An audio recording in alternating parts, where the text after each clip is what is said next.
Montana Territory, 1878. The whiskey burned going down, but Isaac Dalton welcomed the pain. It was the only thing that felt real anymore in the dim corner of the Silver Spur Saloon where he sat, watching the summer dust swirl through beams of afternoon light. At 25, he looked older than his years, his handsome face drawn tight with something harder than the Montana sun could bake into a man. He wore his black hat low, his shirt clean but worn, and kept his back to the wall out of habit more than necessity. "You planning to actually drink that, or just stare at it like it holds the secrets of the universe?" The bartender, Tom Jenkins, wiped down a glass with more attention than it deserved. Isaac tossed back the whiskey without answering. Love was a fool's game out here, a luxury no smart man could afford. He had learned that lesson 3 years ago when Catherine had left him standing at the church in Billings, her note brief and brutal.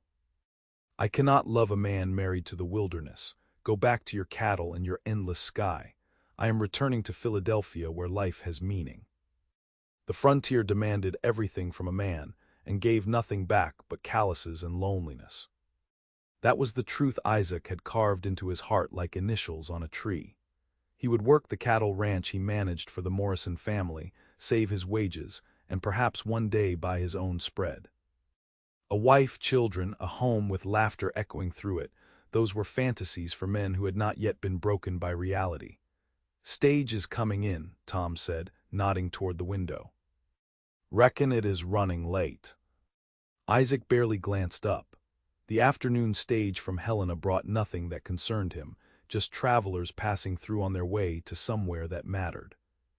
Copper Ridge was hardly a destination, just a stopping point between the territorial capital and the mining camps further west. 200 souls called it home, and most of them were counting the days until they could leave. The saloon doors swung open, letting in a blast of heat and dust. Isaac kept his eyes on his empty glass, already calculating whether another drink would numb the persistent ache behind his ribs or just give him a headache to match. "Excuse me," the voice was soft but clear, touched with an accent that spoke of education and Eastern refinement. "I am looking for the Morrison Ranch. Could you direct me?" Isaac looked up and felt something shift beneath his breastbone, like the earth moving during a tremor. She stood just inside the doorway, silhouetted against the bright street beyond, and even in shadow she was arresting. As she stepped forward, the light caught her face fully, and Isaac found himself standing without conscious decision. She was young, perhaps 22, with dark blonde hair pinned up beneath a traveling hat that had seen better days. Her dress was gray cotton, practical for travel but well-made and dusty from the road. But it was her face that held him, fine-boned and lovely, with eyes the color of spring sage and a mouth set with determination that suggested she was accustomed to harder things than a long stage ride. "The Morrison Ranch," she repeated, addressing the room at large since no one had answered. Her gaze swept past Isaac, then returned and held. "I was told in Helena that it was near Copper Ridge." "I work there." The words came out rougher than Isaac intended. He cleared his throat. "Isaac Dalton, I am the foreman. Were you expected?" Something flickered in her eyes, relief perhaps, or wariness. "I am Violet Garrison. Mrs. Morrison was my mother's cousin. She wrote to me 6 months ago, offering me a position as her companion. I accepted." Isaac tried to reconcile this with what he knew of Martha Morrison. The ranch owner's wife was a practical woman who ran her household with military efficiency, but she had mentioned nothing about bringing someone out from the East. Then again, Martha played her cards close, and Isaac was hired help, not family. "Mrs. Morrison did not mention you were coming." He did not move closer, though something in him wanted to. "Are you certain the letter said Copper Ridge?" "I am quite certain, Mr. Dalton." Violet's chin lifted slightly. "I have traveled over 2,000 miles based on that letter. I assure you I read it correctly." "Did not mean to suggest otherwise, ma'am." Isaac picked up his hat from the table, just surprised is all. "The ranch is about 6 miles out. If you will wait while I settle up here, I will take you in the wagon. I came to town for supplies." "I would be grateful." Some of the starch went out of her posture, and Isaac glimpsed the exhaustion she was holding at bay. "It has been a long journey." As they walked together toward the general store where Isaac had left the wagon, he was aware of curious stares from the townspeople. A woman like Violet Garrison stood out in Copper Ridge like a rose in a patch of sagebrush. She carried herself with a straight-backed grace that spoke of parlors and piano lessons, of a world where women did not have to know how to shoot rattlesnakes or birth calves. She would not last a month. The conviction settled into Isaac's chest with familiar weight. The frontier broke tender things. It would break her too, or send her running back east with her illusions shattered. Better not to let himself wonder what color her hair would be unbound, or how her laugh might sound, or whether her hands had ever done real work. "Have you been with the Morrisons long?" Violet asked as Isaac helped her up onto the wagon seat.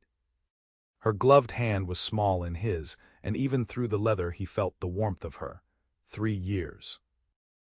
Isaac released her hand and moved to the other side of the wagon, giving himself a moment to settle his expression. "They run about 2,000 head of cattle, good people to work for." "And Copper Ridge. Is it a good town?" "It is a town." Isaac gathered the reins, clucking to the 2 draft horses. "Has a general store, a saloon, a church that gets a circuit preacher once a month, and a lot of folks passing through. Most of the permanent residents are ranchers or work the ranches.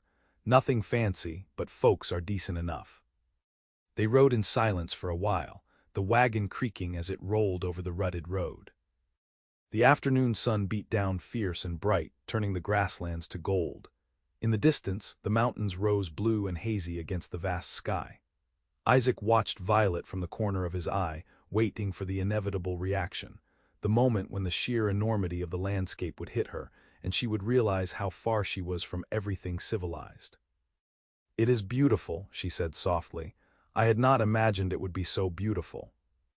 Isaac felt something uncomfortable twist in his chest. "It is harsh country, Miss Garrison." "Beautiful does not mean gentle." "I am not looking for gentle, Mr. Dalton." She turned to face him, and her gray-green eyes were steady. "I am looking for a new life." There was a story there, Isaac thought. A woman like her did not travel across the country to be a companion to a distant cousin without a compelling reason.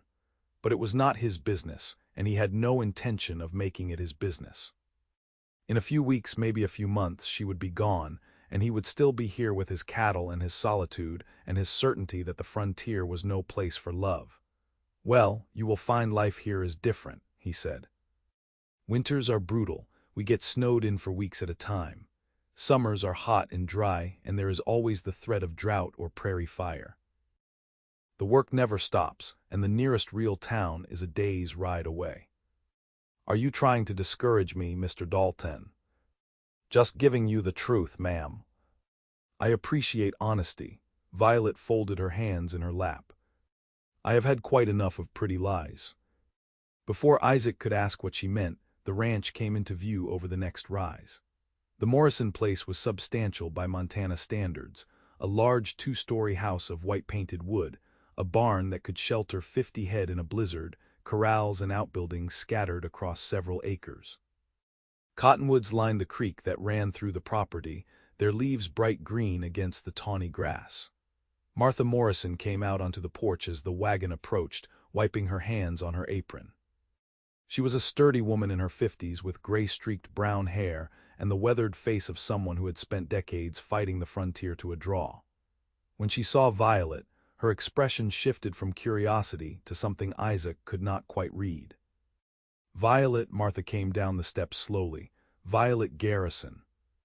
"Yes, ma'am." Violet accepted Isaac's hand down from the wagon with more grace than the situation warranted. "I hope my telegram reached you." "I sent it from Fort Benton 3 days ago." "We have not been to town for the mail in over a week." Martha was staring at Violet as if seeing a ghost. "Good heavens, child, you look just like your mother." "Just exactly like Alina when we were girls." "So I have been told." Violet's voice was carefully neutral. "Come inside, come inside." Martha seemed to shake off her shock and moved into practical motion. "Isaac, bring Miss Garrison's trunk up to the house. She can have the room at the end of the hall, the one with the window facing the mountains." As Isaac hauled Violet's trunk from the wagon, lighter than he expected, suggesting she had not brought much with her. He heard Martha's voice drift through the open door, warm now with hospitality and questions. By the time he carried the trunk upstairs to the indicated room, Martha was already showing Violet the house, her arm around the younger woman's shoulders. Isaac set the trunk down at the foot of the bed and turned to leave, but Violet appeared in the doorway. "Thank you, Mr. Dalton." She had removed her hat and her hair was indeed dark blonde, with threads of lighter gold running through it where the sun had touched. "For bringing me out here and for your honesty in the wagon." "I do appreciate it." "Just doing my job, ma'am." Isaac touched the brim of his hat. "Welcome to the Morrison Ranch. I hope it suits you." "I hope so too." For a moment something vulnerable showed in her face, some hint of fear or uncertainty. Then it was gone, locked away behind that composed expression. "Good day, Mr. Dalton." Isaac left before he could do something foolish like ask what she was running from, or tell her that vulnerability in her eyes made her even more beautiful. He had supplies to unload and cattle to check before supper, and no time to waste thinking about gray-green eyes and soft eastern voices. The next morning began as all mornings did on the ranch, with Isaac up before dawn to check the stock. The Morrison Ranch employed 6 hands in addition to Isaac, rough but reliable men who knew cattle and horses and did their jobs without complaint. They lived in the bunkhouse near the barn, while Isaac had a small cabin of his own, a privilege that came with being foreman. He was finishing breakfast in the main house kitchen. Martha insisted on feeding him there rather than with the other hands. When Violet appeared in the doorway wearing a simple blue dress with her hair in a neat braid down her back. "Good morning." She looked uncertain, younger in the morning light. "Mrs. Morrison said I might find you here. I was hoping you could tell me what my duties will be." "That would be a question for Mrs. Morrison, ma'am." Isaac stood, reaching for his hat. "I handle the cattle operation. The house is not my domain." "Oh, of course." Violet stepped aside to let him pass. "I apologize for troubling you." Isaac made it as far as the porch before his conscience caught him. He turned back to find Violet still standing in the kitchen doorway, looking lost in a way that plucked at something he thought he had successfully buried. "Miss Garrison," he said, and she turned toward him. "Life here is different, like I said. But Mrs. Morrison is fair, and if you work hard and do not mind the isolation, you will be all right. Just give it time." "I have no choice but to give it time, Mr. Dalton." The words came out sharper than perhaps she intended. "This is my life now. I burned the bridges behind me." She turned and walked deeper into the house before Isaac could respond. He stood on the porch for a long moment, watching the sun rise over the mountains and telling himself firmly that Violet Garrison's bridges were not his concern. But over the following days, Isaac found it harder to maintain his careful indifference. Violet was everywhere, helping Martha with the kitchen garden, learning to churn butter, hanging laundry on the line with determination if not expertise. She did not complain about the work, even when it was clear her hands were not accustomed to scrubbing floors or hauling water. Isaac caught her one afternoon staring at her blistered palms with an expression of grim satisfaction, as if the pain proved something. "You need gloves," he said, startling her. He had not meant to speak, had been on his way to the barn, but the words came out anyway. "For that kind of work, Martha should have some you can use." "I will manage." Violet closed her hands, hiding the raw skin. "Thank you for your concern, Mr. Dalton, but I am fine. Stubbornness will not make those heal faster. Neither will coddling." She met his eyes with unexpected fire. "I am tougher than I look, Mr. Dalton." "Did not say you were not." Isaac tipped his hat. "But there is a difference between being tough and being foolish. Infected blisters could cost you the use of your hands." He walked away before she could argue further, but the next day he saw her wearing gloves while she worked, and felt an entirely inappropriate sense of satisfaction. 2 weeks passed, then 3. July melted into August and the days stayed long and hot. The cattle grazed the high meadows, fat on summer grass. Isaac rode out daily to check the herds, sometimes staying overnight in the line shacks scattered across the Morrison Range. It was the life he had chosen after Catherine left, solitary, focused, with no room for the vulnerabilities that led to heartbreak. But then he would return to the ranch and find Violet on the porch in the evening, reading by lamplight, and his certainty would waver. She had not left, had not complained about the work or the isolation or the monotony. Instead, she seemed to be taking root, like those cottonwoods by the creek that bent to the wind but never broke. "Mr. Dalton," she called one evening as he was leading his horse to the barn, "could I speak with you for a moment?" Isaac felt his guard go up immediately, but he tied off his horse and walked over to where she stood. Up close he could see she had gained color in her cheeks from time in the sun, and her hands, though still healing, were beginning to develop calluses. "What can I do for you, Miss Garrison?" Mrs. "Morrison mentioned that you sometimes hunt for game to supplement the beef." Violet twisted her hands together, a gesture Isaac had learned meant she was nervous. "I wondered if you might teach me to shoot." Of all the things Isaac had expected, this was not among them. Shoot. "Yes, I should know how, living out here, for protection if nothing else." She lifted her chin in that way she had when expecting resistance. "I am aware that it is an unusual request from a lady, but this is an unusual place." "It is not that." Isaac rubbed the back of his neck, trying to think of a polite way to refuse. Teaching Violet to shoot would mean time together, conversations, the kind of gradual familiarity that led to caring and caring led to pain. "I just do not know if I am the best person to ask." "Who else would I ask? Mrs. Morrison said you are the finest shot in the territory." Violet took a step closer, and Isaac could smell lavender. She must have made soap from the plants that grew wild near the creek. "Please, Mr. Dalton, I do not want to be helpless here."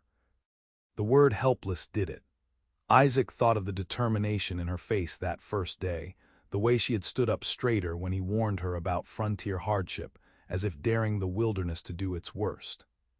She was trying to survive, same as everyone else out here. How could he deny her the tools to do it? "All right," he heard himself say, "tomorrow afternoon after the heat breaks. Meet me by the barn with your riding skirt if you have one. We will head out to a place I know where we can practice without disturbing the cattle." The smile that broke over Violet's face was like sunrise, bright and warming, and Isaac felt his carefully constructed walls develop a crack. The next afternoon, Isaac saddled 2 horses and tried not to notice how well Violet looked in her riding clothes. She wore a split skirt of dark blue wool and a simple white blouse, her hair in a practical braid. When she saw the horses, something flickered across her face, not fear exactly, but wariness. "Have you ridden before?" Isaac asked, leading out a gentle mare named Daisy. "Some. In Philadelphia, we would ride in the park on weekends." "But it has been over a year." Violet approached the horse cautiously, offering her hand for Daisy to sniff. "Will she tolerate my inexperience?" "Daisy is the most patient creature on this ranch, human or animal included." Isaac demonstrated how to check the girth, then helped Violet into the saddle. His hands lingered a moment longer than necessary at her waist, and he forced himself to step back quickly. "Just sit easy and let her follow my horse. She knows the way." They rode east toward the broken country, where ravines cut through the grassland and rock formations rose like ancient monuments. Isaac kept the pace easy, aware of Violet behind him, adjusting to the horse's gait. When he glanced back, she was sitting straighter, some of the tension gone from her shoulders, a small smile playing at her lips. "It is different out here," she said when she caught him looking. "Riding, I mean. In the park we went in careful circles on groomed paths. This is real." "Real is a good word for it." Isaac turned his attention back to the trail. The frontier does not pretend to be anything other than what it is. They reached a box canyon that opened out into a natural amphitheater, its walls rising 30 feet on 3 sides. Isaac had discovered it years ago while tracking strays and had used it occasionally for target practice. The acoustics kept the sound contained, and the rock backdrop was safe. After helping Violet dismount, Isaac retrieved his Winchester rifle from its scabbard and a tin can from his saddlebag. "We will start with basic safety," he said, setting the can on a boulder about 20 yards away. "First rule. Never point a gun at anything you do not intend to shoot. Second rule, always assume a gun is loaded until you have personally verified otherwise. Third rule, know your target and what is beyond it. Violet listened with complete focus, asking intelligent questions about the mechanism, the ammunition, how to sight properly. Isaac found himself relaxing into the role of teacher, demonstrating the proper stance, how to account for wind and distance, the steady exhale before pulling the trigger. Your turn. He handed her the rifle, then moved behind her to adjust her position. Feet shoulder-width apart like this. Bring the stock firmly into your shoulder, yes, like that. Now look down the barrel and line up the sights with the target. He was standing close enough to feel her breathing, to see the concentration in her face. When she pulled the trigger, the rifle's kick pushed her back slightly into his chest, and Isaac steadied her automatically, his hands at her elbows. The shot went wide, kicking up dust 3 feet to the left of the can. I missed, Violet sounded frustrated. First shot usually does, you flinched right before pulling the trigger. Isaac stepped back, needing distance. Try again, but this time keep your eyes open, and do not anticipate the recoil. She fired 5 more times. The 4th shot pinged off the boulder inches from the can, and the 5th knocked the can spinning into the dirt. Violet let out a whoop of delight that startled Isaac almost as much as her success. I did it. Did you see that, Mr. Dalton? I actually hit it. I saw. Isaac could not help the smile that tugged at his mouth. Good shooting for a beginner. Can I try again? Her eyes were bright with excitement, her face flushed. Please. They spent another hour in the canyon, with Violet improving steadily. She had a good eye and steady hands, and she listened to instruction without argument. But more than her skill, Isaac found himself drawn to her determination, the way she refused to give up even when her shoulder started to ache from the recoil. On the ride back, with the sun painting the mountains gold and red, Violet spoke suddenly into the comfortable silence. I was engaged to be married in Philadelphia. The words came out flat, practiced. His name was Richard Thornton. He was a banker's son, well-respected, from a good family. We had known each other for 3 years, been engaged for 8 months. The wedding was planned for May. Isaac said nothing, sensing she needed to tell this story without interruption. 2 weeks before the wedding, I discovered he had a mistress, a woman he kept in an apartment on the other side of the city. Violet's voice stayed level, but Isaac heard the hurt beneath it. When I confronted him, he was not even ashamed. He said it was normal for men of his class, that I was naive to expect faithfulness, that marriage was about propriety and family, not love. So you left. Isaac understood now, the burned bridges she had mentioned, the determination to make a new life. I called off the wedding. My parents were mortified. My father said I was ruining my life over foolish romantic notions. My mother stopped speaking to me entirely. Violet paused, and when she continued, her voice was softer. My mother's cousin Martha was the only one who understood. She wrote to me, told me about Montana, offered me a place here where I could start over, so I came. That took courage, Isaac meant it. Leaving everything you knew. Or cowardice, depending on how you look at it. Violet turned in her saddle to face him. I ran away, Mr. Dalton. I could have stayed and endured the scandal, found another man willing to overlook my broken engagement.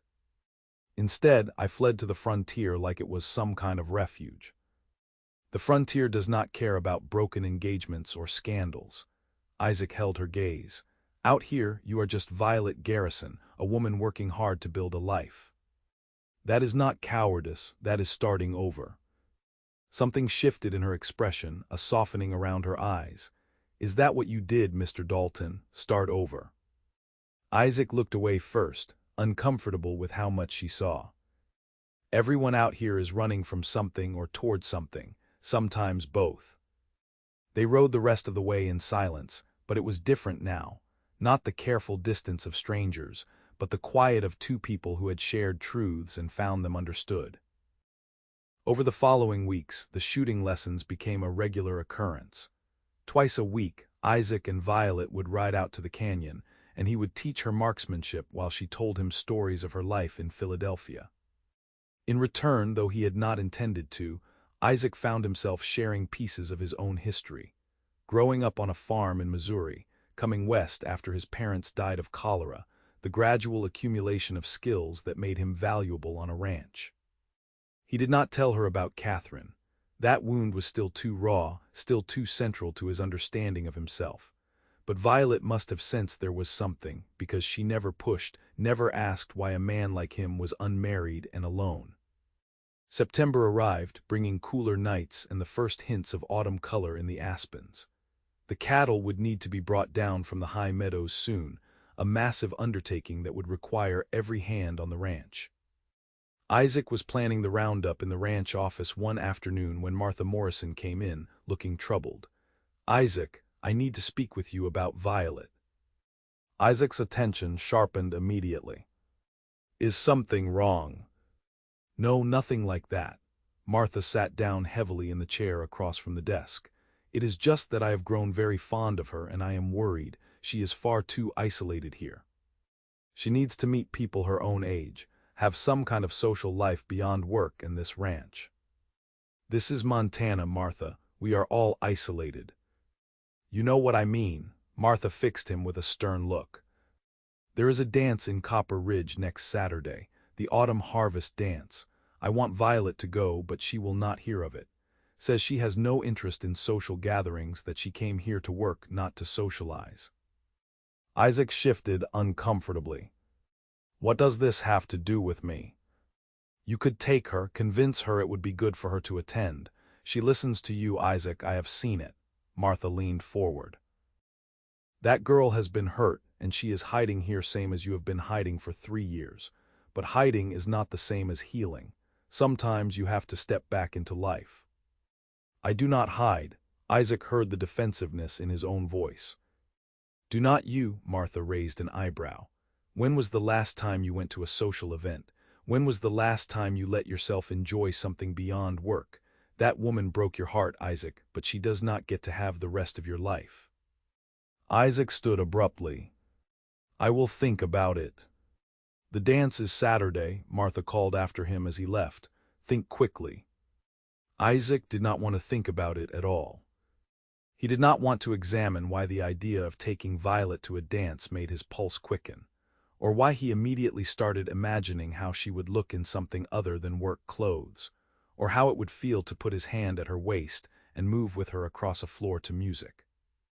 That was the path to caring, and caring was the path to pain. Better to keep his distance, maintain the careful boundaries he had established. Violet would find her own way, or she would leave, and either way it was not his responsibility. But that night, unable to sleep, Isaac found himself standing at his cabin window looking toward the main house. A lamp still burned in Violet's room, and he could see her silhouette moving past the curtain. She was probably reading. She often stayed up late with whatever books she could find in the Morrison library. Martha's words echoed in his mind. Hiding is not the same as healing. Was that what he had been doing, hiding? He had told himself he was being practical, protecting himself from the inevitable pain that came from wanting things the frontier could not sustain. But maybe practicality was just another word for cowardice, and he was no braver than he had accused Violet of being. The next morning, Isaac sought out Violet in the kitchen garden where she was harvesting the last of the summer squash. She looked up when his shadow fell across her work, shading her eyes against the sun. "Mr. Dalton." "Good morning." "There is a dance in town Saturday night." The words came out more abruptly than Isaac intended. "Martha thinks you should go. I am inclined to agree." Violet set down her basket slowly. "I have no interest in attending a dance, Mr. Dalton." "Why not?" "Because I came here to escape that kind of thing.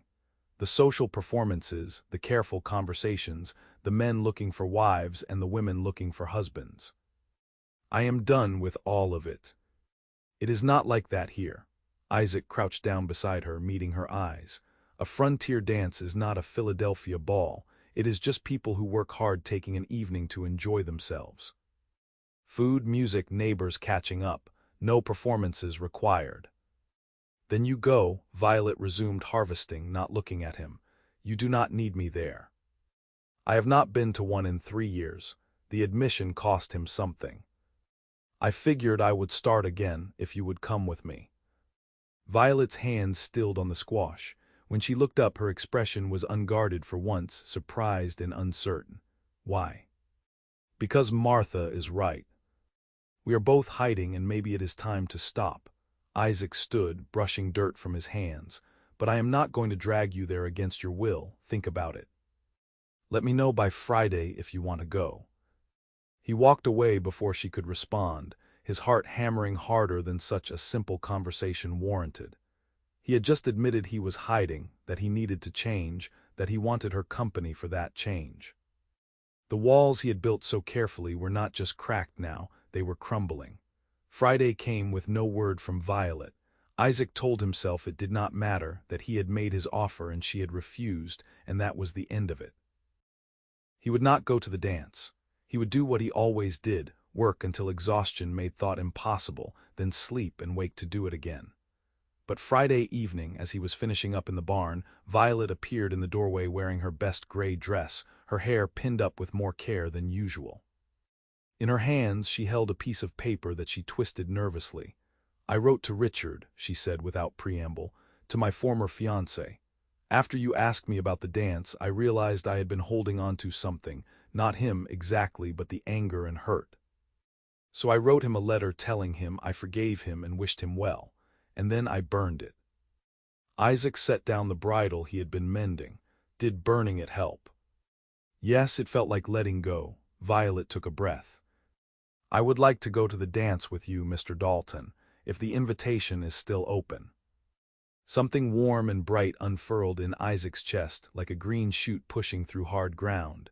"It is open. I will pick you up at 5 tomorrow. We can ride in together. I should warn you I am a terrible dancer." A smile played at the corners of her mouth. "In Philadelphia, I was known for stepping on my partner's feet. I will wear my thickest boots." Isaac found himself smiling back. "And for what it is worth, I am not much better. We will stumble through it together." The dance was held in the largest barn in Copper Ridge, cleared of hay and swept clean for the occasion. Lanterns hung from the rafters, casting warm golden light over the crowd of ranchers, townspeople, and their families. A band of fiddle, guitar, and harmonica was playing something lively in the corner, and the smell of roasted meat and fresh bread drifted from the tables laden with food. Isaac had forgotten what events like this were like. The easy mixing of people who worked hard and played harder when given the chance, the children racing between adults' legs, the laughter and music and sense of community. He had isolated himself from all of it, telling himself it did not matter, that he did not need it. But walking in with Violet on his arm, seeing her face light up at the warmth and life of the gathering, Isaac realized how much he had missed. Not the specific events, but the feeling of being part of something larger than himself, of belonging to a place and people. "Mr. Dalton," Tom Jenkins, the bartender, waved them over, "did not expect to see you here." And Miss Garrison, looking lovely as always. Other faces turned toward them, friendly and curious. Isaac made introductions, watching Violet blossom under the simple, genuine welcome of frontier people. No one asked about her past or judged her for being an unmarried woman living with distant relatives. They just accepted her as one of them, another soul trying to build a life in hard country. When the band struck up a waltz, Isaac held out his hand to Violet. "Shall we risk your feet and my dignity?" "We shall." She placed her hand in his, and Isaac led her onto the floor. He had forgotten the pleasure of holding a woman in his arms, of moving together to music, of the small intimacy of a shared rhythm. Violet was indeed not the most graceful dancer, and Isaac was rusty, but somehow they found their way through the steps, laughing when they stumbled, catching each other when the floor grew crowded. "This is nice," Violet said as they turned past the band. "You were right, it is nothing like Philadelphia." "Better or worse?" "Better, much better." She looked up at him, her gray-green eyes reflecting lamplight. "Thank you for convincing me to come." "Thank you for agreeing." Isaac pulled her slightly closer, allowing himself the pleasure of her nearness. "I have been doing a lot of thinking this week, Miss Garrison. About what I want, and what I have been too afraid to admit I want." "What have you concluded, Mr. Dalton?" Before Isaac could answer, a commotion at the door drew everyone's attention. A man had entered, tall and broad-shouldered, wearing a duster coat despite the warmth of the evening. Something about him was wrong, the way he stood too still, scanning the room with cold calculation, the set of his jaw that spoke of violence held barely in check. His gaze found Violet and locked on. Recognition flared in his face, followed by something darker. Violet Garrison. His voice cut through the music, bringing the fiddle to a discordant halt. "Did not expect to find you here." Violet's face had gone white. She stepped closer to Isaac instinctively, her fingers tightening on his arm. "James. You two know each other." Isaac kept his voice level, but he was already assessing the man, his stance, the way his hand hovered near his hip where a gun would be, the predatory focus in his eyes. "James Thornton." The man took a step forward and the crowd parted around him.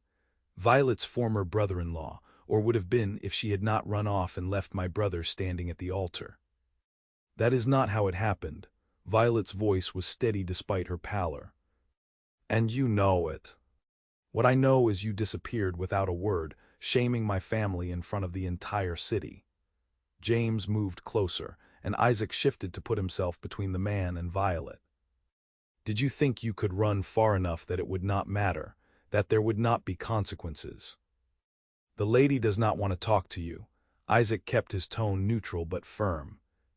"I think you should leave." "And who are you?" James looked Isaac up and down with contempt. Some frontier nobody playing knight for damaged goods. Isaac felt his control slip, felt the rage that simmered beneath his carefully maintained calm. But before he could respond, Violet stepped around him, facing James directly. "I am not damaged goods, and I do not owe your family anything. Your brother is the one who broke faith, not me." Her voice carried through the silent barn. "Now get out, you are not welcome here." "I will leave when I am ready." James's hand moved to his hip, revealing the gun holstered there. "We have business to settle first, Violet. Business involving the $10,000 in jewelry and cash you stole from my brother before you ran." The accusation hung in the air. Isaac felt Violet stiffen beside him, saw the shock ripple through the crowd. $10,000 was more money than most people in this room would see in a lifetime. "I stole nothing." Violet's voice shook now. "Those were gifts Richard gave me during our engagement. They were mine." "That is not how my brother sees it, or the law." James pulled out a folded paper from his coat. "I have a warrant here for your arrest. You are coming back to Philadelphia to face charges." Isaac's mind raced. A warrant from Philadelphia would not have jurisdiction here in Montana territory, but that did not matter if James Thornton was willing to take Violet by force.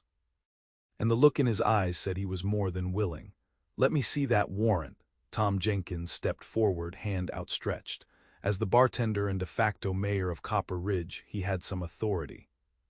"This is my town, and I will not have accusations thrown around without proper documentation." James hesitated, then handed over the paper. Tom read it slowly, his weathered face creasing further. When he looked up, his expression was troubled. "It looks official, signed by a judge in Philadelphia County." He looked at Violet. "Miss Garrison, I'm afraid I have to." "No," Isaac did not shout, but his voice carried absolute conviction. "That warrant is from Pennsylvania. We are in Montana territory. It has no power here, and you know it, Tom." Federal law says extradition requires territorial authority approval, and I do not see the territorial marshal here, do you? Isaac had not spent his whole life on the frontier without learning something about law. James Thornton has no authority to take anyone anywhere. If he wants Miss Garrison extradited, he can file the proper papers and wait for the proper authorities. Until then, she stays here. James's face darkened. "You do not want to make an enemy of me, Cowboy. And you do not want to try taking a woman against her will from a room full of people who will not allow it." Isaac's hand moved to his own gun, and he heard the subtle shift as other men in the room did the same. Frontier justice was swift and communal, and James Thornton had just insulted one of their own. For a long moment, the barn was silent except for the nervous stamping of boots on wood. Then James stepped back, holding up his hands in mock surrender. Fine, let the territories sort it out. His smile was cold. But I will be around, Violet, and sooner or later you will answer for what you did. He turned and walked out, letting the barn door slam behind him. The silence lingered for a heartbeat longer, then exploded into conversation. Isaac turned to find Violet trembling, her face still bloodless. "We need to leave," she whispered. "I need to, I cannot." "Come on." Isaac took her arm gently and guided her toward the side door, away from the curious stares and speculation. Outside, the night air was cool and clean, and Violet gulped it down like she had been drowning. "I am so sorry," the words tumbled out of her. "I never thought, I did not know he would follow me. Those things Richard gave me, they were gifts. I sold them to pay for my travel here, for new clothes, for the things I needed to start over." "I did not steal anything." "I know," Isaac kept his voice calm, soothing. "I believe you."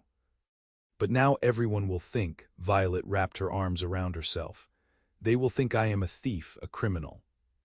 Martha will not want me at the ranch. I will have to leave, but I have nowhere to go." "You are not going anywhere." Isaac caught her shoulders, making her look at him. "Martha will not turn you out. Neither will anyone else who knows you. Frontier people understand that everyone has a past, and they judge you by who you are now, not who you were. But the warrant is from Pennsylvania, which might as well be the moon. James Thornton is bluffing, trying to scare you into going back with him. But unless he gets the territorial authorities involved, which would take months and require actual evidence of a crime, he has no power here." Isaac realized he was still holding her shoulders and forced himself to drop his hands. "You are safe, Violet, I promise." "Why?" She looked up at him with those gray-green eyes, and they were full of tears she refused to let fall. "Why are you helping me? Why do you care what happens to me?" The question hung between them, weighted with all the things Isaac had been avoiding, all the feelings he had been trying not to acknowledge. He could retreat now, deflect with some comment about duty or basic decency. He could protect himself by refusing to answer honestly, or he could take the risk he had been too afraid to take for 3 years. "Because I care about you." The words felt like stepping off a cliff, terrifying and liberating at once. "Because somewhere in the last 2 months, you became more than Martha's cousin or a woman I was teaching to shoot. You became someone I look for when I ride in from the range, someone whose laugh I listen for, someone whose happiness matters to me." Violet stared at him, and Isaac saw the exact moment she understood what he was saying. "Isaac, I know it is too soon. I know you came here to escape all of this, to build a life that does not involve men and their expectations." Isaac took a breath. "But I needed to tell you, because tonight showed me that time is never guaranteed, and I have wasted 3 years being afraid to feel anything. I do not want to waste any more." For a long moment, Violet did not move. Then she stepped forward and kissed him. It was brief, barely more than a press of lips, but it sent electricity through Isaac's entire body. When she pulled back, her eyes were bright with tears and something else, hope maybe, or the beginning of it. "I care about you too," she whispered. "I have been trying not to, trying to tell myself I came here to be independent and alone. But then you taught me to shoot and made me laugh and defended me tonight like I was worth defending. And I thought perhaps being independent does not have to mean being alone." Isaac cupped her face in his hands, gently, giving her every chance to pull away. When she did not, he kissed her properly this time, slow and deep, pouring 3 years of loneliness and fear and desperate hope into the contact. She kissed him back with equal fervor, her hands fisting in his shirt, and for a moment the entire world narrowed to just this, her warmth, her taste, her breath mingling with his. When they finally broke apart, both breathing hard, Isaac rested his forehead against hers. "I have a confession to make." "What is that?" "I was engaged once, 3 years ago, to a woman named Catherine. She left me 2 days before our wedding, said the frontier was not for her, that I was not enough." Isaac made himself say it all, the shameful truth he had been hiding. "I told myself I would never let anyone close again, that love was a fool's game out here. But I was wrong, I was just scared." "I am scared too." Violet's hands moved to his chest over his heart. Scared this is too fast, too soon. Scared James will find a way to take me back. Scared I will wake up and find this was just a dream. Then we will be scared together. Isaac pulled her close, tucking her head under his chin. But I will not let anyone take you anywhere you do not want to go. I promise you that.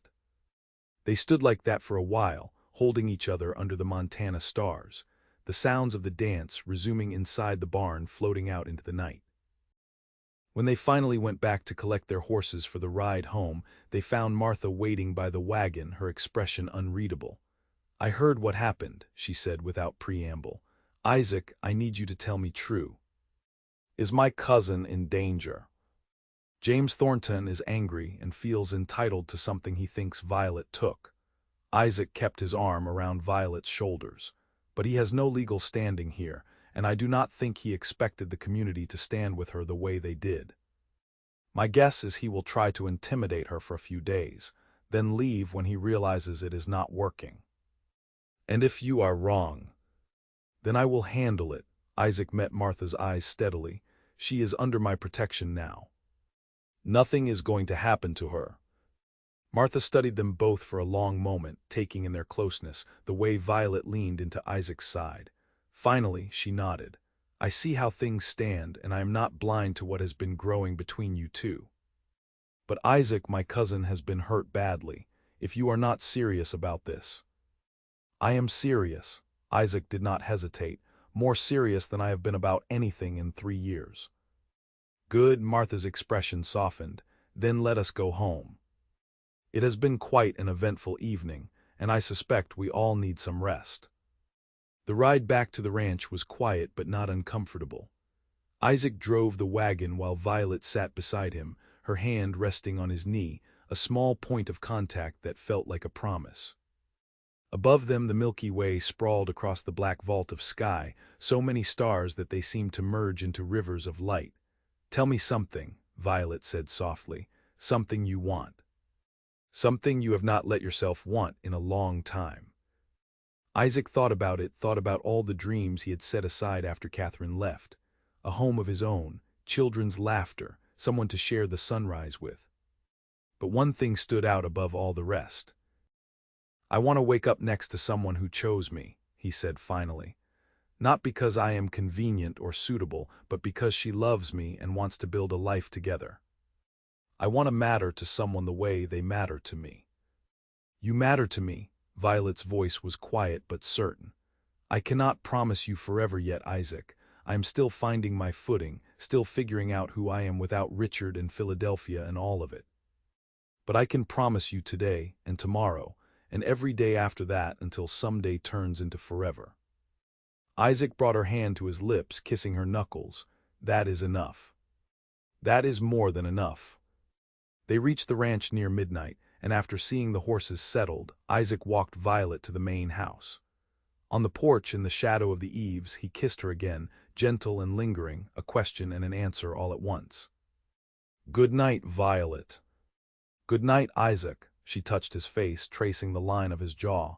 Thank you for tonight, for believing me, for choosing to care even though it is scary. Same to you, Isaac smiled, and it felt strange, his face unused to the expression. Sleep well, I will see you in the morning. He walked back to his cabin feeling lighter than he had in years, as if some burden he had grown so accustomed to carrying had suddenly been lifted. The frontier was still harsh, still unforgiving, still demanded everything from those who tried to tame it. But maybe Martha had been right. Maybe hiding was not the same as healing, and maybe letting someone in was not weakness but courage. The next morning dawned clear and cool, with frost on the grass that would burn off by mid-morning.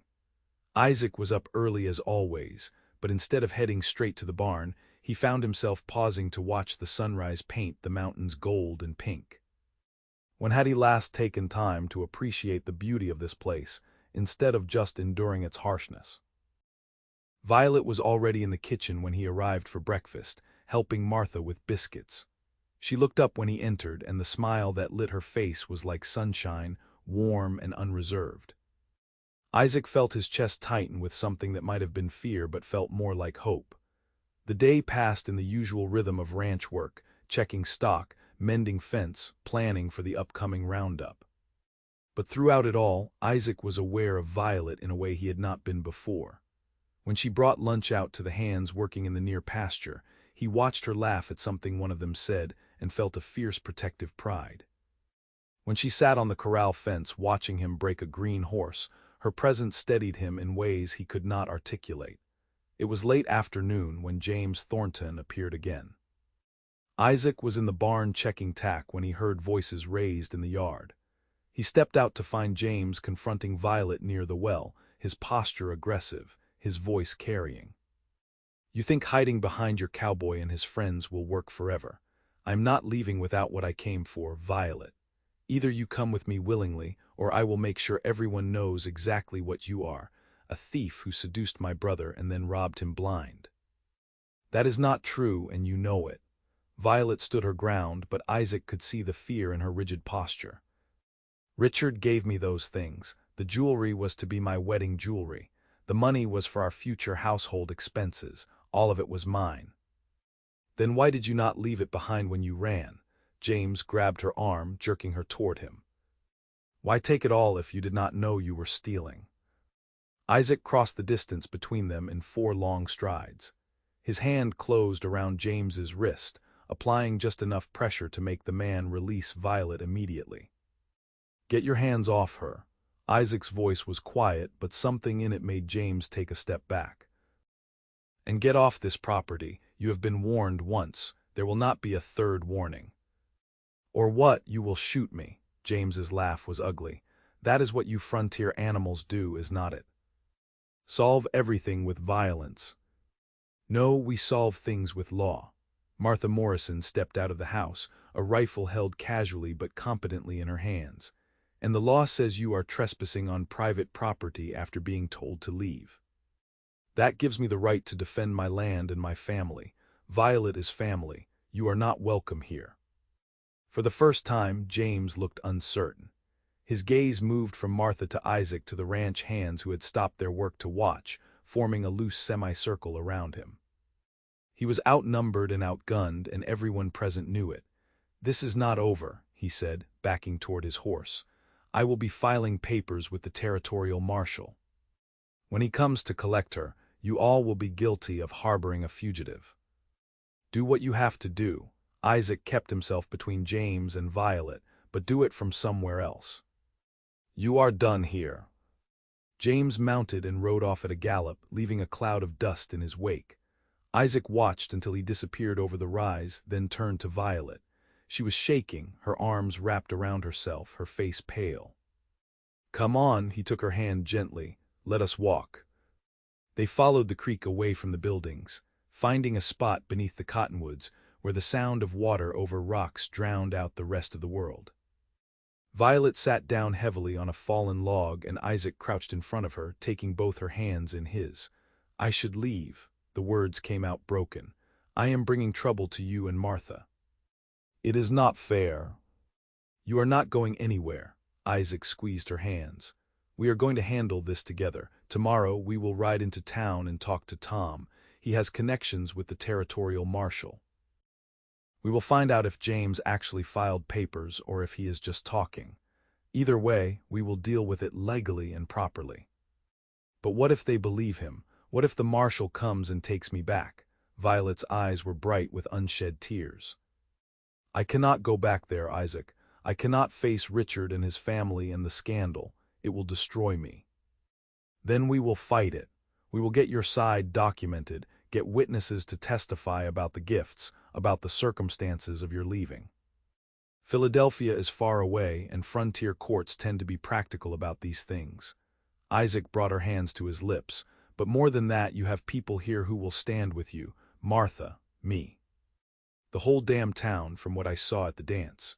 You are not alone anymore, Violet." "Why do you have such faith in me?" She searched his face. "You barely know me." "For all you know, James is telling the truth, and I am a thief." "I know you." Isaac said it with complete certainty. "I have watched you work yourself to blisters trying to prove you belong here. I have seen you face your fears and push through them. I have listened to you talk about your life, your choices, your regrets. You are many things, Violet Garrison, but you are not a thief." The tears spilled over then, tracking down her cheeks. Isaac pulled her into his arms, holding her while she cried, while the fear and stress of the past 2 days poured out of her. When the tears finally subsided, she pulled back just enough to look up at him. "I am falling in love with you," she whispered. "I did not want to, I tried not to, but I am." Isaac felt the words hit him like a physical blow, like the recoil from a rifle, but gentler, sweeter. "I am falling in love with you too. Have been for weeks, probably. Maybe since that first day when you stood in the saloon looking lost but refusing to show it." "What do we do?" Violet's hands fisted in his shirt.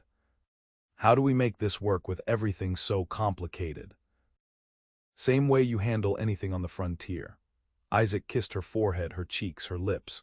"One day at a time, one problem at a time, we face each challenge as it comes, and we do not let fear or uncertainty or James Thornton steal our chance at happiness." They sat together beneath the cottonwoods as the sun sank toward the mountains, planning and talking, and simply being close. By the time they returned to the ranch house for supper, they had a strategy. Document everything, get legal counsel, and prepare for whatever the territorial marshal's office might require. But more than the practical plans, they had each other. And as Isaac lay in his cabin that night, staring at the ceiling and replaying the feel of Violet in his arms, he realized that for the first time since Catherine left, he was not afraid. The future was uncertain, possibly dangerous, definitely complicated, but it was a future he wanted to fight for. The next morning, Isaac and Violet rode into Copper Ridge together. Tom Jenkins listened to their story with the patient attention of a man who had seen enough of life to know truth from lies. When they finished, he leaned back in his chair and rubbed his weathered face. "Here is what I think," he said finally. "James Thornton is blowing smoke. If he had actually filed extradition papers, he would have had territorial deputies with him, not just some piece of paper he flashed around. He is hoping to intimidate Miss Garrison into going back voluntarily." "So she is safe?" Isaac asked. "For now. But he might actually file papers, and if he does, it becomes messier. Extradition law is complicated, and it depends on whether Pennsylvania can prove an actual crime occurred in their jurisdiction." Tom pulled out a piece of paper and began writing. "I will send a telegraph to the territorial marshal's office in Helena, inquire if any papers have been filed. That will give us a clearer picture." "How long will that take?" Violet asked. "Few days for the telegram to get there and back. In the meantime, I suggest you document everything you can remember about Richard Thornton's gifts to you. Dates, occasions, witnesses if possible. Build your case before you need it." Tom finished writing and looked up at them. "And Miss Garrison, for what it is worth, I believe you. I have been around enough liars to spot one, and you are not it." The relief on Violet's face was palpable. They thanked Tom and left, stepping out into the bright morning. The town was quiet, just a few people going about their business, but Isaac noticed several of them nodding greetings to Violet with more warmth than before. The frontier had a way of rallying around those who stood their ground. "What now?" Violet asked as they mounted their horses. "Now we go back to the ranch and get on with our lives." Isaac reached over and took her hand. "We do not let James Thornton dictate how we feel or what we do. We live, Violet. We work and laugh and plan for the future. That is how we win." Over the next week, that is exactly what they did. The roundup began, bringing cattle down from the high meadows before the weather turned. It was hard, dusty work that left everyone exhausted by nightfall. But Isaac found he enjoyed it more than he had in years, knowing that Violet was waiting when he rode back in, that she would want to hear about his day, that her face would light up when she saw him.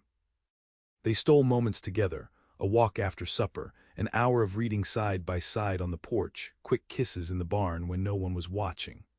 Isaac taught Violet to ride better, taking her on longer explorations of the ranch land. She showed him the garden she was planning for spring, pointing out where different vegetables would grow, her face animated with plans for the future. And slowly, carefully, they talked about what that future might look like. "I want to stay here," Violet said one evening as they sat on the corral fence watching the sunset. In Montana, I mean. I thought I might eventually want to go back east, but I do not. This place feels like home in a way Philadelphia never did. What would you do here? Isaac asked, though his heart was hammering at the implications of her words. Long term, I mean. I do not know exactly. Help Martha certainly for as long as she needs me, but beyond that, Violet leaned her head on his shoulder. I would like to build something of my own, maybe a school. There are enough children scattered across the ranches that they need one. Or maybe a lending library, something useful, something that makes this place better. Those are good dreams. Isaac put his arm around her waist. Copper Ridge could use both those things. What about you? What do you want? Isaac had been thinking about this for days, testing the dream against reality, seeing if it held up to scrutiny. I want my own ranch, not huge but enough to support a family, good water, decent grazing. I have been saving for years and I have my eye on a piece of land north of here. The owner wants to sell, move back to St. Louis. With another year of saving, I might have enough for a down payment. A family. Violet sat up to look at him. You want children? Someday, yes. Isaac met her gaze steadily. I want a wife who chooses this life, who wants to build something together. I want kids running around learning to ride and work. I want a home that means something more than just a place to sleep between shifts. He paused. I want it with you, Violet, if you will have me, if we can figure out how to make it work. I want it too. Violet's eyes were bright. But we have only known each other 2 months. Is that enough time to be sure? Maybe not by Philadelphia standards. But out here, 2 months of seeing someone every day, working beside them, facing trouble together, that tells you more about a person than 2 years of Sunday socials. Isaac took her hand. I am not saying we have to get married tomorrow. I am just saying I love you, and I want a future with you, and I am willing to wait as long as you need to be sure. I love you too. Violet kissed him soft and sweet. And I am already sure. I was sure when you stood between me and James. I was sure when you believed me without question. I am sure now. She pulled back, her expression turning serious. But there is still the matter of the warrant or whatever James filed. Until that is resolved, I cannot make plans. I might not have a choice about staying. As if summoned by her words, a rider appeared on the horizon, heading toward the ranch at a steady pace. As he drew closer, Isaac recognized the uniform of a territorial deputy. His stomach sank. Stay here, he told Violet. Let me talk to him first. But Violet shook her head. No, whatever this is, we face it together. You said that, remember. They met the deputy in the yard, along with Martha, who had come out of the house at the sound of hoofbeats. The man dismounted, tipping his hat politely. Afternoon. I am Deputy Marshal Carson from Helena. I am looking for Miss Violet Garrison.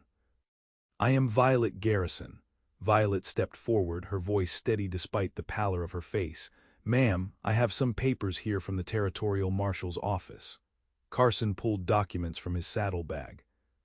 A man named James Thornton filed a complaint alleging you absconded from Pennsylvania with property belonging to his brother. The Pennsylvania authorities have requested extradition to face charges. Isaac felt Violet sway slightly and moved closer, his hand at her back. What does that mean exactly? It means there will be a hearing in Helena in 2 weeks to determine if there is enough evidence to support extradition. Miss Garrison is required to appear. Carson's expression was not unkind. I am not here to arrest you, ma'am, just to serve notice of the hearing, but you should know that failure to appear will result in a warrant for your arrest. She will be there. Isaac spoke before Violet could. We both will. Does she need a lawyer? I would recommend it, yes. Carson handed the papers to Violet. The territorial judge is fair, but he takes these things seriously. You will want someone who knows extradition law. After the deputy left, the 3 of them stood in the yard as the reality sank in. 2 weeks. 2 weeks to prepare, to gather evidence, to fight for Violet's freedom. I know a lawyer in Helena, Martha said quietly. Benjamin Harrell. He handled our property disputes when we first bought the ranch. He is good, and he understands frontier justice versus Eastern law. I will write to him tonight. Thank you. Violet's voice was barely above a whisper. Martha, I am so sorry. I never meant to bring this kind of trouble to your home. Hush, Martha pulled her into a hug. You are family. This is what family does. We stand together when things get hard. Now come inside. We have work to do. The next 2 weeks were the longest of Isaac's life. Benjamin Harrell arrived from Helena, a sharp-eyed man in his 50s who listened to Violet's story with careful attention. He sent telegraphs to Philadelphia, tracked down records of Richard Thornton's financial gifts to his fiancée, and built a case based on precedent and common law regarding engagement gifts. The law is on your side, he told Violet after several days of preparation. Gifts given in contemplation of marriage become the property of the recipient, particularly jewelry and items of personal adornment. The cash is trickier, but if we can show it was given for household establishment, that also typically belongs to the intended bride. But James has a warrant, Violet said. Does not that mean someone in Pennsylvania believed his version? Getting a warrant is easy, proving the case is harder. Harrell shuffled through his papers. The real question is whether the territorial judge will even allow extradition. We are a long way from Pennsylvania, and frontier courts are notoriously reluctant to send citizens back east to face dubious charges. Isaac sat through all these discussions, learning more about law than he had ever wanted to know. But mostly he watched Violet, saw her courage and determination, the way she refused to crumble under the pressure. She was magnificent, he thought, strong in ways that had nothing to do with physical strength. At night, when the planning was done and everyone else had gone to bed, Isaac would walk with Violet under the stars. They talked about everything and nothing, their childhoods, their dreams, their fears. And they made promises to each other, quiet vows spoken in the darkness where only the moon could witness. Whatever happens, Isaac said the night before they had to leave for Helena, I am with you. If the judge rules against you, we will appeal. If they try to take you back east, I will come with you. You are not facing any of this alone. I do not want you to sacrifice your life for me. Violet's eyes glistened with tears. You have your dreams, your ranch. I will not let them take that from you. You are part of those dreams now. Isaac cupped her face in his hands. The ranch does not mean anything without you in it. None of it means anything without you. I love you so much. Violet kissed him desperately as if trying to memorize the feel of him. Promise me something. Anything. If the worst happens, if they make me go back, promise me you will not wait for me. Promise me you will build your ranch and find happiness, and not let this destroy the future you deserve. I cannot promise that. Isaac's voice was rough with emotion, because my future is with you. That is not negotiable. They held each other in the darkness, drawing strength from their connection, and when morning came they rode out for Helena with Martha, Benjamin Harrell, and a determination to fight with everything they had. The territorial courthouse in Helena was an imposing brick building that seemed designed to intimidate. Inside, the hearing room was spare and formal, with high windows that let in harsh light. Judge Morrison, no relation to Martha, despite the shared name, was a gray-bearded man with shrewd eyes that missed nothing. James Thornton was already there with his own lawyer, a slick-looking man from back east. When James saw Violet, his expression turned triumphant. Isaac had to force himself to stay seated, to trust in the process rather than his instinct to physically remove the threat. The hearing lasted most of the day. James's lawyer presented the warrant, described the missing jewelry and cash, painted Violet as a manipulative woman who had seduced Richard Thornton for his money. It was ugly and false, and Isaac watched Violet sit through it with her head high and her hands folded, refusing to show weakness. Then it was their turn. Benjamin Harrell methodically destroyed every point of the prosecution's case. He produced records of the jewelry purchases, all clearly marked as gifts to Richard's fiancée. He presented testimony via telegraph from a jeweler in Philadelphia who remembered Richard explicitly stating the items were for his bride. He cited case law from 3 different territories establishing that engagement gifts were not recoverable. Your Honor, Harrell concluded, this is not a case of theft. This is a case of a wealthy family trying to punish a young woman for having the courage to call off a wedding when she discovered infidelity. Pennsylvania has no legitimate claim here, and I ask that you dismiss this extradition request. Judge Morrison listened to closing arguments, asked several pointed questions, then retired to his chambers to deliberate. The wait felt eternal. Isaac sat with Violet, holding her hand, willing the judge to see the truth. When Morrison returned, his expression was unreadable. I have reviewed the evidence and the law. This is a complex case with arguments on both sides. However, I find that the preponderance of evidence supports Miss Garrison's claim that the items in question were gifts, not theft.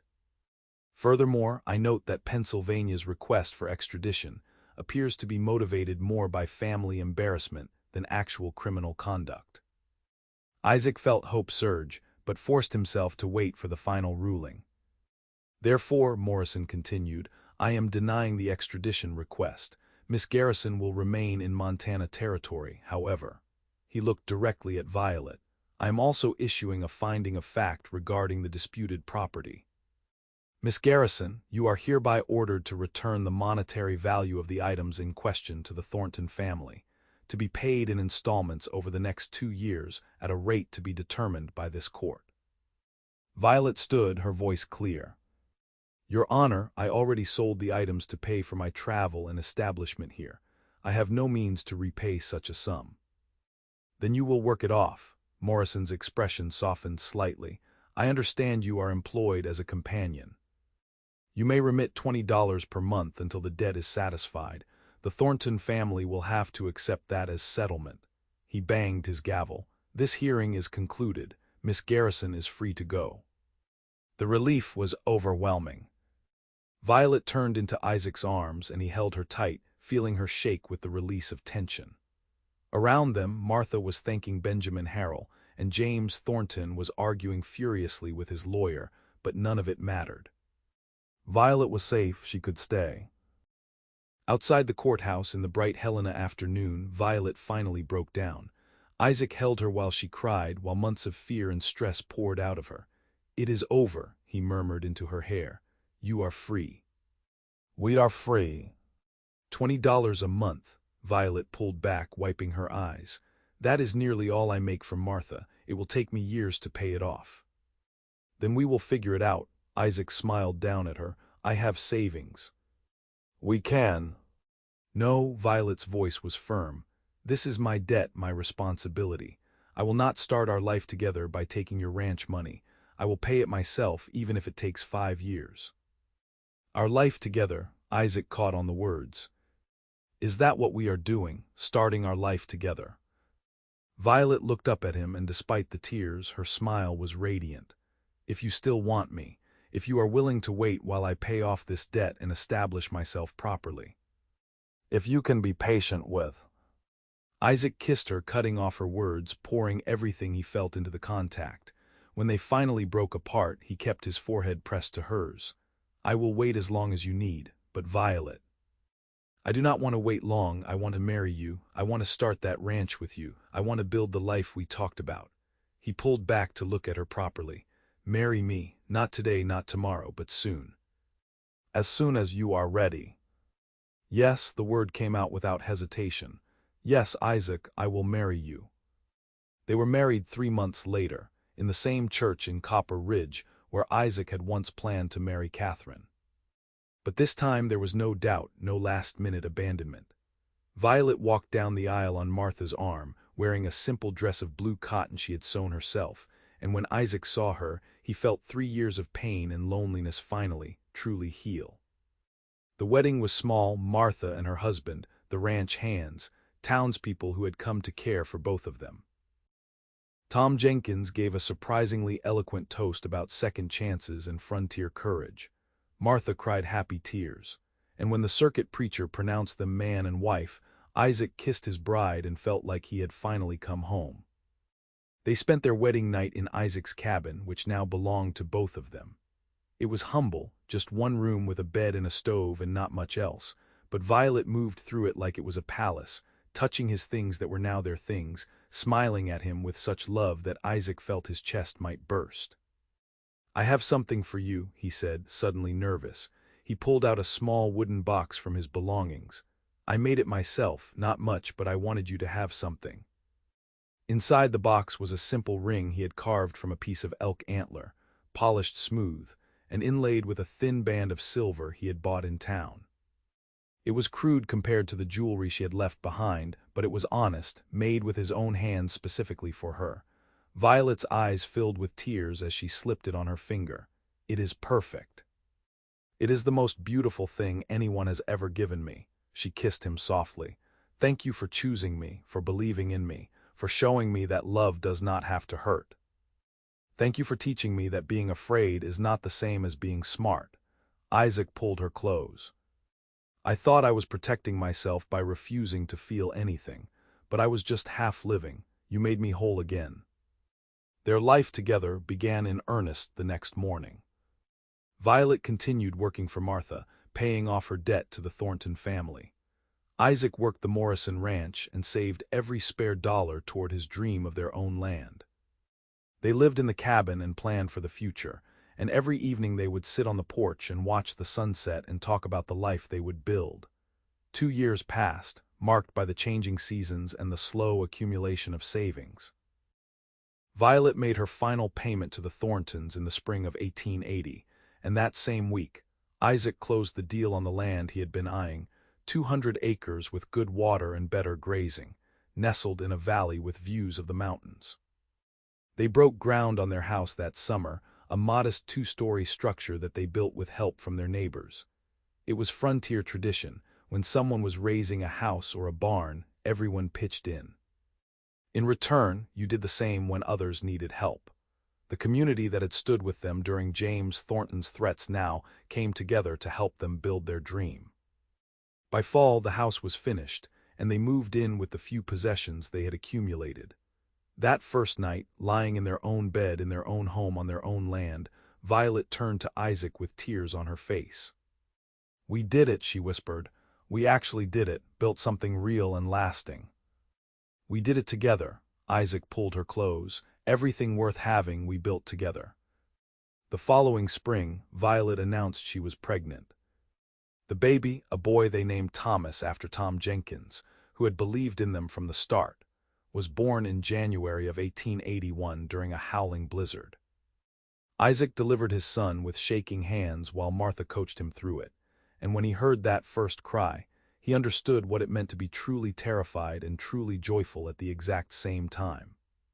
"He is perfect," Violet said, exhausted but radiant, holding their son. "We made something perfect, Isaac. We made a family." Isaac kissed her forehead, then his son's. "Everything I never knew I could have." They named their ranch the Second Chance, a reminder of where they had come from and what they had overcome. Word got out about Violet's idea for a school, and parents from neighboring ranches approached her about teaching their children. By the time Thomas was 2 and Violet was pregnant with their second child, she had established a small one-room schoolhouse on their property, serving 12 students from 5 families. "It is not Philadelphia," she said one afternoon, watching her students practice their letters while her hand rested on her swollen belly. "But it is home. It is exactly where I am supposed to be." Isaac came up behind her, wrapping his arms around her waist, careful of her pregnancy. "Any regrets?" "Not a single one." Violet leaned back against him. "You." "Only that I did not meet you sooner." Isaac kissed her temple. "But we have all the time in the world now. That is what matters." Their daughter was born that summer, healthy and squalling with a head of dark blonde hair just like her mother. They named her Catherine, reclaiming the name and the pain it had once represented. This Catherine would know love and security in parents who chose each other every single day. 5 years became 10, then 15. The Second Chance Ranch prospered, growing to 500 head of cattle. Thomas grew into a serious, thoughtful boy who loved horses. Catherine was wild and fearless, climbing trees and swimming in the creek with equal enthusiasm. They had 2 more children, another son and another daughter, and the house that had seemed so spacious filled with noise and life and love. Isaac's hair gained threads of silver, and Violet's hands developed the calluses and strength of a woman who had spent decades working hard country. But when they looked at each other across the dinner table surrounded by their children, or when they lay in bed at night discussing the day's events, they still saw the people they had fallen in love with, 2 wounded souls who had found each other and built something extraordinary. One evening in the spring of 1895, as they sat on the porch watching the sunset while their grandchildren played in the yard, Violet took Isaac's hand. "Do you remember that first day," she asked, "when I walked into the Silver Spur looking for the Morrison Ranch? I remember thinking you would not last a month." Isaac smiled at the memory. "I was so sure the frontier would break you or send you running. I was terrified, but I was also desperate for something real, something that mattered." Violet squeezed his hand. "I found it in you, in this place. In the life we built. I was broken when I met you." Isaac's voice was quiet with memory. "I had decided love was impossible out here, that wanting anything beyond survival was foolish. You proved me wrong about everything." "We proved each other wrong." Violet leaned her head on his shoulder. "We both thought we had to face the world alone to be safe. But it turns out the safest place in the world is right here together." Isaac pulled her close, watching the sun paint the mountains gold and purple, listening to his grandchildren's laughter and the everyday sounds of the life they had created. He thought about the man he had been 17 years ago, bitter, isolated, convinced that the frontier demanded loneliness as payment for survival. That man had been wrong about everything that mattered. The frontier was harsh, yes. It demanded everything from those who tried to tame it, but it also rewarded courage, faith, and the willingness to risk your heart on another person. It gave you room to build something real, space to grow, and a community that valued what you contributed rather than where you came from. "I love you," he said to Violet, the words as true now as they had been that first time he said them. "Thank you for making me believe again." "I love you too," Violet kissed him softly. "Thank you for being worth believing in."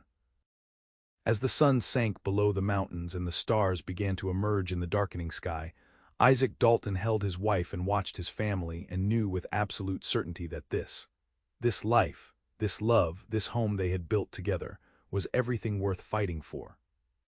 The cowboy's heart that had been broken so thoroughly had healed stronger than before, and the mysterious girl who had made him believe again had become the woman who made his life complete. Their story was written in the land they worked, the children they raised, and the love that had survived everything the frontier could throw at them. It was a story of second chances and hard-won happiness, of 2 people who found each other when they needed it most and built something that would outlast them both. And as night settled over the Second Chance Ranch, bringing with it the familiar sounds of Montana evening, cattle lowing in the distance, wind in the cottonwoods, the creek murmuring over stones, Isaac and Violet sat together in the home they had made, surrounded by the life they had created, and knew that every hardship, every fear, every moment of doubt had been worth it to arrive at this perfect, ordinary, miraculous place. This was their happy ending, earned through courage and faith and love that refused to give up even when the world seemed determined to break them. And in the end, that love had not just survived, it had flourished, becoming the foundation for a family, a ranch, a legacy that would continue long after they were gone. The frontier had tested them, shaped them, and ultimately given them everything they needed to build a life worth living. Together, they had proven that even in the harshest landscape, even with the odds stacked against them, love could not just survive but thrive, growing stronger with each passing year, deeper with each shared hardship, richer with each sunrise they witnessed together. That was the truth Isaac and Violet had learned, the lesson they would pass down to their children and grandchildren. That love, real love, is not found in easy circumstances or perfect conditions. It is found in choosing each other every day, in standing together when the world pushes back, in building something beautiful from the raw materials of courage and hope and unwavering faith in one another. And so they sat together as they had for 17 years, as they would for many more to come, watching the stars emerge over their land, their family, their life. A cowboy whose broken heart had healed, and a woman whose mystery had been her strength, together at last, complete at last, home at last in the life they had fought so hard to create.